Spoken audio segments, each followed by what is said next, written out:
दोस्तों welcome back to my channel Himanshu classes again. दोस्तों एक कुछ गैप मैंने आपके बीच लिया, इसके लिए मैं खेद प्रकट करता हूं। आपकी शिकायत लगातार मिल रही थी कि इस बार आप प्रधान शिक्षक परीक्षा यानी हेड टीचर एग्जाम 2024 की तैयारी आप लगातार नहीं करवा रहे हैं। मैंने पिछले एक दो वीडियो जो आपके बीच में पोस्ट किया उसके बाद से इसमें गैप आ गया था, इसके लिए मैं एक बार पुनः खेद प्रकट करता हूं। लेकिन अब इसकी तैयारी मैं आपको लगातार करवाऊंगा। और जो आपकी एक शिकायत थी ना कि बहुत कम समय बचा हुआ है, इसमें कैसे तैयारी होगा, मैं आपको पूरी तरह से आश्वस्त करना चाहता हूं। आज का जो मेरा टॉपिक है यूनिट 1 का डीएलएड सिलेबस के अंतर्गत, और टॉपिक क्या है, शिक्षा, विद्यालय और समाज अंतर संबंधों की समझ।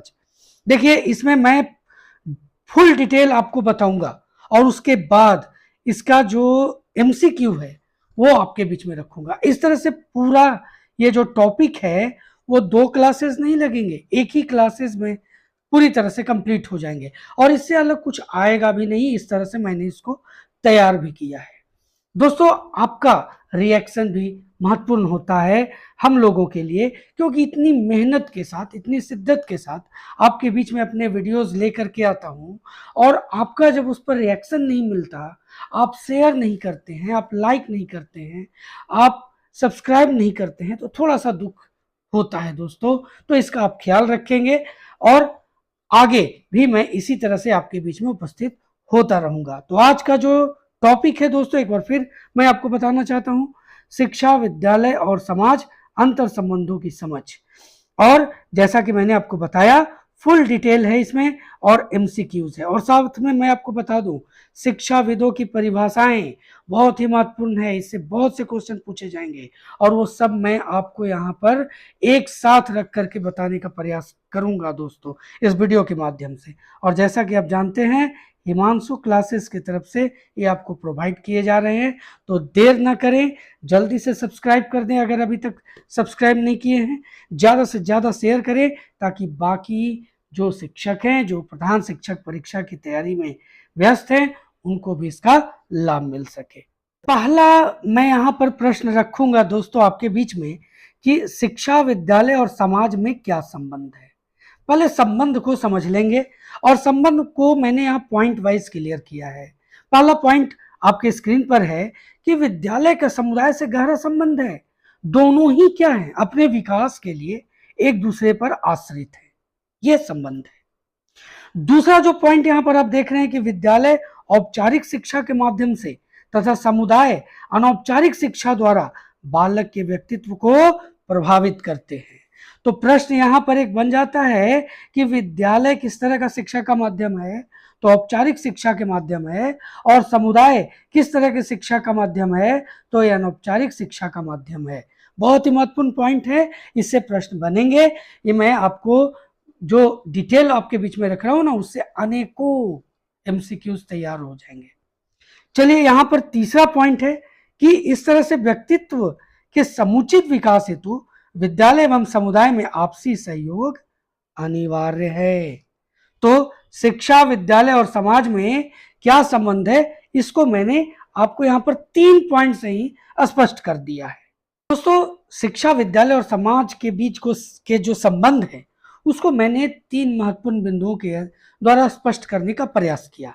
अब मैं यहाँ पर आपको विद्यालय तथा समुदाय के जो आपसी संबंध है ना, उसको स्पष्ट करवाऊंगा। देखिए क्या है कि विद्यालय और समुदाय का जो आपसी संबंध है ना, उसका एक विवरण यहाँ पर मैंने रखने का प्रयास किया है। आप उसको एक एक करके नोट करें, स्क्रीनशॉट लें।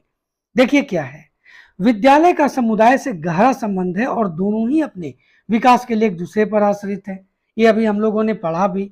दूसरा यहाँ पर पॉइंट है कि विद्यालय औपचारिक शिक्षा के माध्यम से और समुदाय अनौपचारिक शिक्षा के द्वारा बालक के व्यक्तित्व को प्रभावित करते हैं, ये भी मैंने अभी आपको बताया।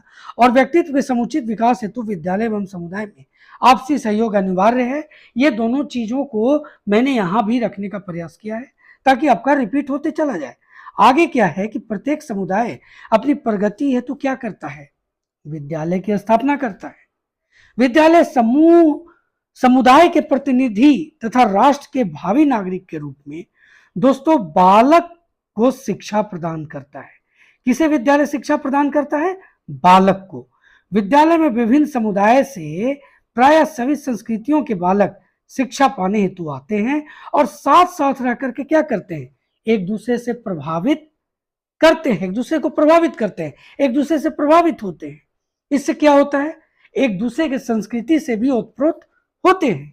विद्यालय और समुदाय के वातावरण भी एक दूसरे के साथ अंतःक्रिया करते हैं। विद्यालय का वातावरण कृत्रिम, दोस्तों कृत्रिम, किंतु समुदाय का वातावरण स्वाभाविक होता है। बहुत इंपॉर्टेंट क्वेश्चन है यहाँ पर, ये जो पॉइंट है वो बहुत महत्वपूर्ण है कि विद्यालय का वातावरण कृत्रिम किंतु समुदाय का वातावरण कैसा होता है, स्वाभाविक होता है। समुदाय की सभी अच्छाइयों और बुराइयां विद्यालय के संगठन एवं क्रियाकलापों पर गहरा असर रखती है। इसलिए समुदाय भी एक बड़ा फैक्टर है, क्योंकि समुदाय के फैक्टर को ही लेकर के बालक विद्यालय में आता है और विद्यालय में जब अपनी संस्कृति, अपने समुदाय के अस्तित्व को लेकर के आता है, वहां पर एक दूसरे के साथ साझा करता है, समझता है, तो अच्छे बुरे का वहां पर उसको ज्ञान करवाया जाता है और उसके द्वारा उसके व्यक्तित्व में निखार आता है। अब देखिए, बालक के शारीरिक, मानसिक, आध्यात्मिक एवं सांस्कृतिक विकास द्वारा विद्यालय समुदाय के विकास में सहयोग करते हैं। देखिए यहाँ पर हावर्थ महोदय लिखते हैं, बहुत ही ध्यानपूर्वक इसे नोट कीजिएगा और समझिएगा। विद्यालय समाज के चरित्र में सुधार करने का साधन है, या सुधार जो होता है सामाजिक उन्नति की दिशा में है या नहीं, या विद्यालय के संचालकों के चरित्र एवं आदर्शों पर निर्भर करता है। प्रिंसिपल, डायरेक्टर, टीचर्स, दोस्तों उनके आदर्शों और चरित्र पर निर्भर करता है कि सामाजिक उन्नति की दिशा में यह सुधार है अथवा नहीं। ये बताते हैं कौन, हावर्थ महोदय। अब आगे देखिए, जॉन डीवी ने भी कहा है, उन्होंने कहा है क्या, कि विद्यालय समाज का सच्चा प्रतिनिधि है। बहुत ही महत्वपूर्ण पॉइंट है जॉन डीवी को लेकर के, कि किसने कहा है कि विद्यालय समाज का सच्चा प्रतिनिधि है, तो जॉन डीवी ने कहा है। अब हम लोग अगले पॉइंट पर आते हैं, अगले प्रश्न पर आते हैं। शिक्षा और समाज का संबंध क्या है। अभी हम लोगों ने विद्यालय और समाज के संबंध को देखा, अब हम लोग शिक्षा और समाज के संबंध को भी जानने का प्रयास करते हैं। लेकिन इसके पहले क्या जानना जरूरी है कि समाज होता है आखिर क्या।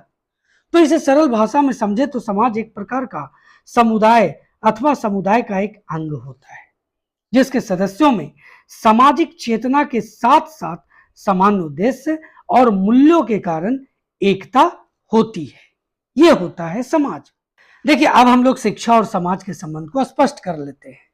हम सभी जानते हैं कि आज का जो समय है उसमें शिक्षा और समाज एक दूसरे के पूरक है, यानी शिक्षा के बिना समाज अधूरा है और समाज के बिना शिक्षा। दोस्तों, क्योंकि मानव एक सामाजिक प्राणी है, वो समाज में रहता है और अपने क्रियाकलाप जो होता है उसका निर्वाह करता है। समाज में धार्मिक, सांस्कृतिक, राजनीतिक, आर्थिक रूप से मानव का संबंध स्थापित होता है। देखिए, वैसे ये बात भी सच है कि प्रत्येक समाज अपने सदस्यों में अपनी संस्कृति का संक्रमण शिक्षा के द्वारा ही करता है। इस तरह से हम समझ सकते हैं कि शिक्षा किसी समाज की संस्कृति का संरक्षण करती है। जब मैं एमसीक्यू बताऊंगा और स्पष्ट हो जाएंगी बातें। चलिए आगे बढ़ते हैं।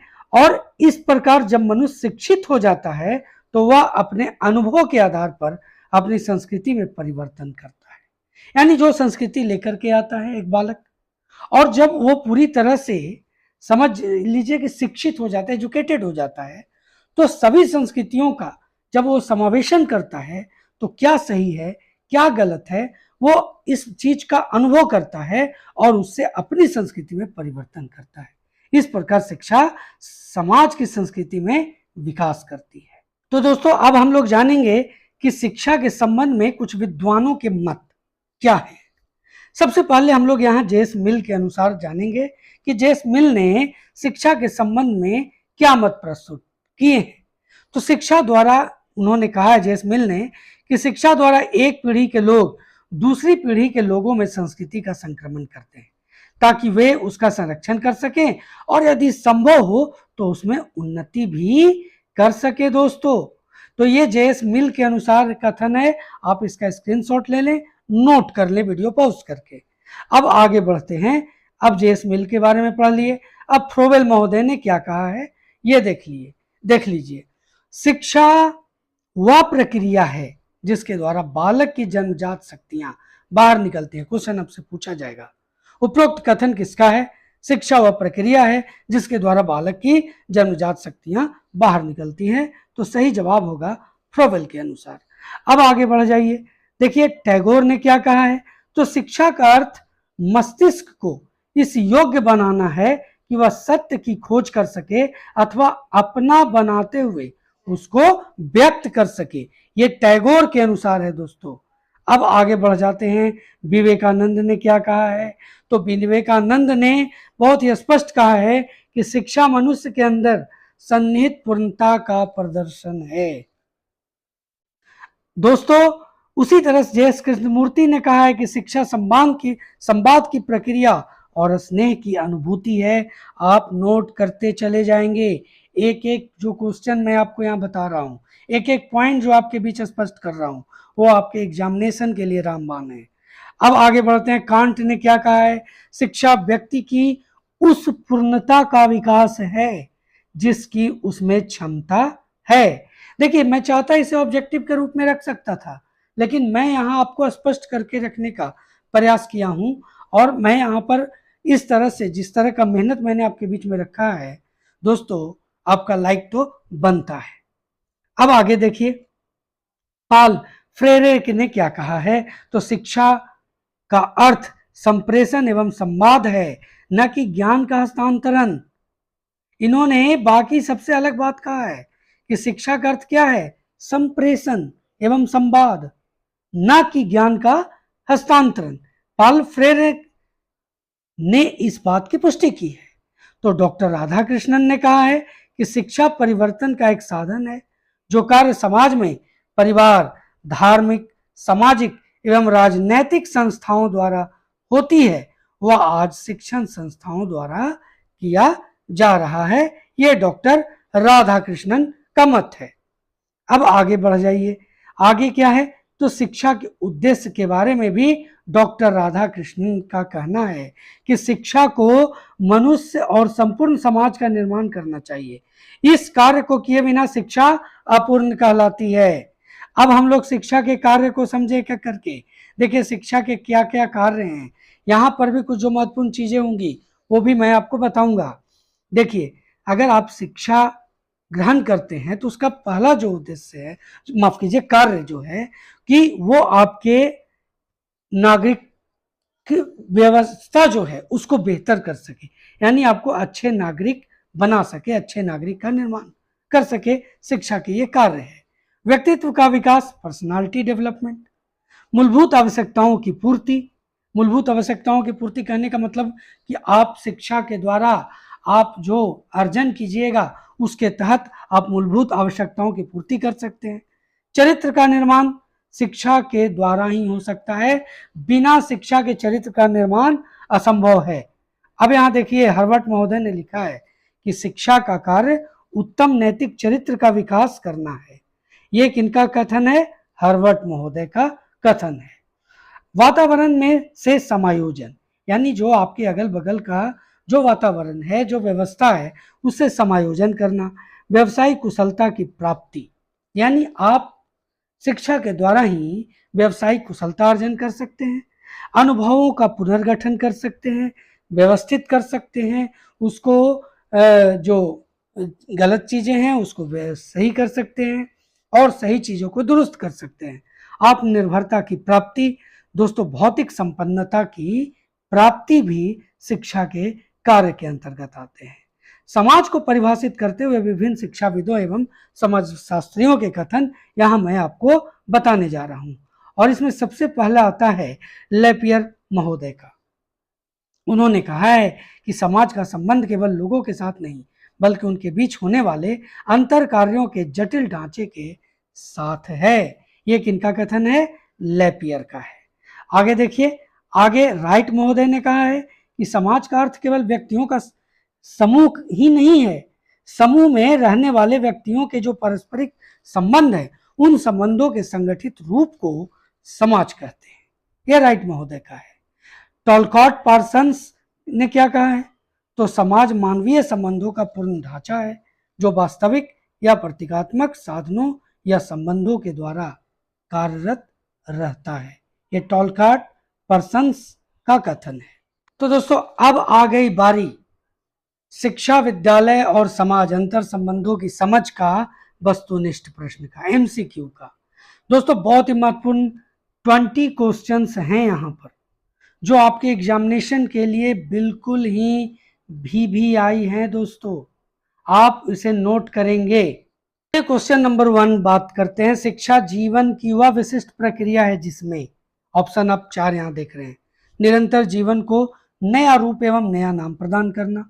ऑप्शन बी है दर्शन से संबंध बनाए बिना शिक्षा की प्रक्रिया उत्तम रीति से चल सकती है। ऑप्शन सी है विकास की गति एवं प्रकृति को समझने के लिए शिक्षा की सामग्री का ज्ञान होना आवश्यक नहीं है। तो यहाँ पर सही जवाब होगा ऑप्शन ए, यानी शिक्षा जीवन की वह विशिष्ट प्रक्रिया है जिसमें निरंतर जीवन को नया रूप एवं नया नाम प्रदान करती है। दूसरा प्रश्न है कि शिक्षा परिवर्तन का एक साधन है, यह कार्य समाज में निम्न में किसके द्वारा किया जाता है? ध्यान से क्वेश्चन पढ़िए।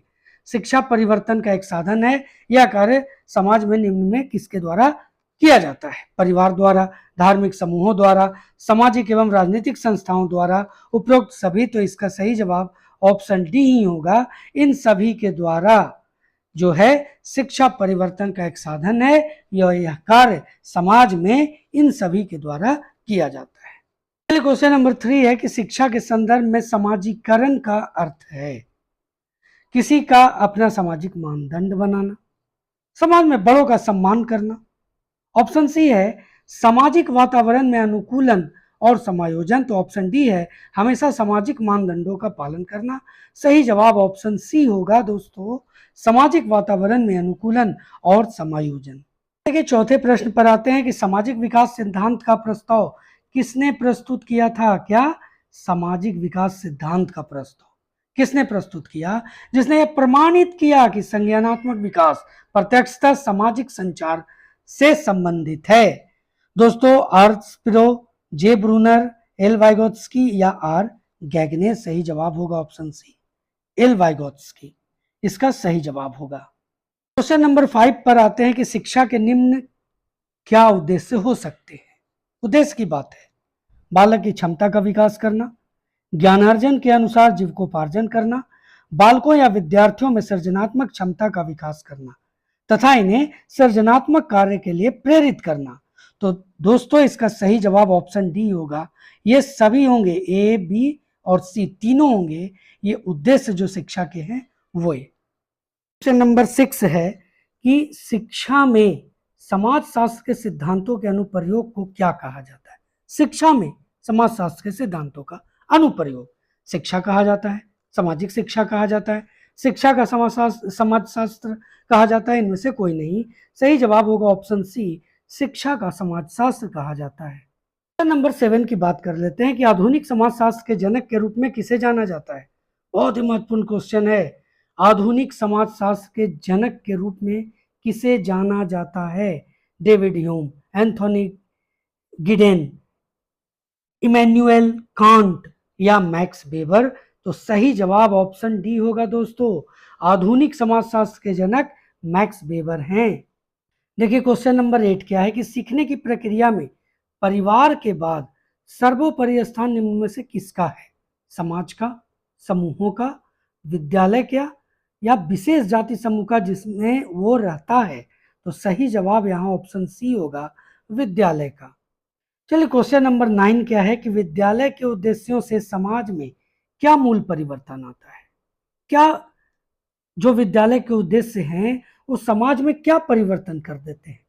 लिंगीय असमानता में कमी आती है, सामाजिक, ऑप्शन बी सामाजिकता की भावना उत्पन्न होती है, ऑप्शन सी साथ साथ कार्य करने की प्रवृत्ति का विकास होता है, ऑप्शन डी उपरोक्त सभी। तो सही जवाब ऑप्शन डी ही होगा, ये सभी होंगे। क्वेश्चन नंबर 10 जो हम लोग दोस्तों वीडियो के शुरू में ही इसके बारे में जानकारी हासिल कर लिए थे कि विद्यालय शिक्षा का किस तरह का विकरण है, औपचारिक, अनौपचारिक, निरौपचारिक या प्रतिकूल। इसका सही जवाब ऑप्शन ए है, औपचारिक। देखिए, मैंने आपको समाज के बारे में भी बताया, यहाँ पर क्वेश्चन उसी से रिलेटेड है कि समाजीकरण की महत्वपूर्ण संस्था कौन सी नहीं है, परिवार, समुदाय, विद्यालय या सरकार। तो इसका सही जवाब ऑप्शन डी होगा, परिवार, समुदाय और विद्यालय ये समाजीकरण के महत्वपूर्ण संस्था हैं। सरकार इसका महत्वपूर्ण संस्था नहीं है। क्वेश्चन नंबर 12 क्या है कि समाज सामाजिक संबंधों का जाल है, यह कथन किसका है? समाज सामाजिक संबंधों का जाल है, यह कथन किसका है? राइट, मैकाइवर एवं पेज, लेपियर या गिडिंग्स। तो इसका सही जवाब ऑप्शन बी है दोस्तों, मैकाइवर एवं पेज का ये कथन है कि समाज सामाजिक संबंधों का जाल है। क्वेश्चन नंबर 13 है कि बालक के समाजीकरण की प्रथम महत्वपूर्ण संस्था कौन सी है, परिवार, विद्यालय, पड़ोस या समुदाय। तो सही जवाब ऑप्शन ए होगा, परिवार। क्वेश्चन नंबर 14 की बात कर लेते हैं, विद्यालय समाज का सच्चा प्रतिनिधि है, यह कथन किसका है? Ross, John Dewey, Adam Smith या क्लार्क हल महोदय का। सही जवाब होगा ऑप्शन बी, जॉन डीवी का। आ जाते हैं क्वेश्चन नंबर 15 पर कि विद्यालय में शिक्षा की गुणवत्ता का सबसे महत्वपूर्ण सूचक क्या है? विद्यालय की आधारभूत सुविधाएं, कक्षा कक्ष प्रणाली, पाठ्य पुस्तक एवं शिक्षा अधिगम सामग्री या फिर विद्यार्थियों का उपलब्धि स्तर। तो इसका सही जवाब ऑप्शन डी ही होगा, विद्यार्थियों का जो उपलब्धि स्तर है ना, वही विद्यालय में शिक्षा की गुणवत्ता का सबसे महत्वपूर्ण सूचक है। क्वेश्चन नंबर 16 भी आई है दोस्तों, शिक्षा वह चीज है जो मनुष्य को आत्मनिर्भर और निस्वार्थ बनाती है, यह विचार किसने दिया है? सामवेद, अथर्ववेद, ऋग्वेद या यजुर्वेद ने। तो सही जवाब ऑप्शन नंबर सी है, ऋग्वेद ने यह विचार दिया है कि शिक्षा वह चीज है जो मनुष्य को आत्मनिर्भर और निस्वार्थ बनाती है।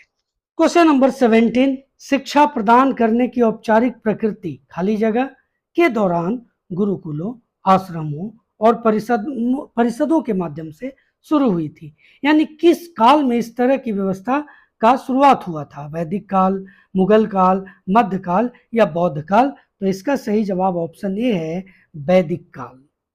क्वेश्चन नंबर 18 है कि निम्नलिखित में से किसे समाज के लिए विद्यालय की भूमिका के रूप में नहीं माना जा सकता? आजीविका कौशल की तैयारी, नागरिक प्रशिक्षण, समाज में नौकरियों का सृजन, उपरोक्त में से कोई नहीं।